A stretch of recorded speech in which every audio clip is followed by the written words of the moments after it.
મિત્રો જો આપણે જે સિટીમાં ઓફિસમાં એર કન્ડિશનમાં બેઠા હોય અને આ ઓરિજિનલ એસી છે. જો હું તમને આજે મારું રોટેશન બતાવું છું. જો આ પપૈયાનું ઝાડ છે. જો આ પપૈયાનું ઝાડ છે. પછી જો આ લીંબુનું ઝાડ છે.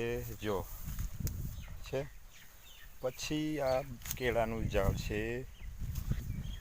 જો અમારા ખેતરમાં અમે પર્સનલ યુઝ માટે તરબૂચ પણ વાવેલા છે. જો એટલે આપણે બધી ઓર્ગેનિક વસ્તુ ખાવાની. પછી જો આ ચીકુડીનું ઝાડ છે. જો આ બધું નેચરલ વસ્તુ છે. જો ચીકુડીનું ઝાડવું છે. જો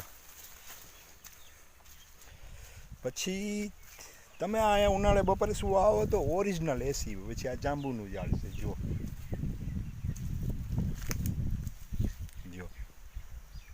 છે. પછી આ જમરૂખડી છે. જો છે. પછી જો આ પણ જમરૂખડી છે. પછી જો વરિયાળી છે. વરિયાળી જો છે. જોઈ પછી જો આ જમરૂખડી છે. પછી આ કેળાનું ઝાડવું છે. જો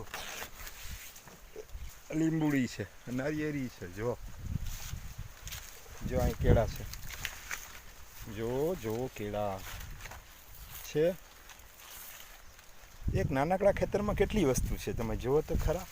નાનકડા વસ્તુમાં કેળા છે, પપૈયા છે. જો સરગવાની સિંગ છે. જો આ ગામડાનું એસી છે, સિટીનું એસી નથી. એટલે તમે જુઓ તો ખરા ભાઈ. જો લીંબુનું ઝાડવું છે, દાળંબી છે. જો દાળંબી છે. જો પછી પાછું કેળાનું ઝાડવું છે. પછી સીતાફળનું ઝાડવું છે. જો પાછું આ મીઠા લીમડાનું ઝાડવું છે.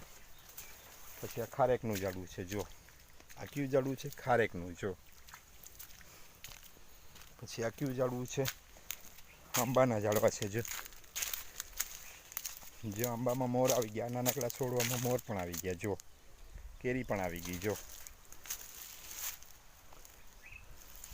એટલે બધી આ છે. પછી આંબો છે અને આ સેતુલીનું ઝાડવું. આટલા ઝાડવા છે. બોલો. જો આવજો મિત્રો. મારો વિડીયો ગમ્યો હોય તો લાઈક, કોમેન્ટ, શેર કરજો.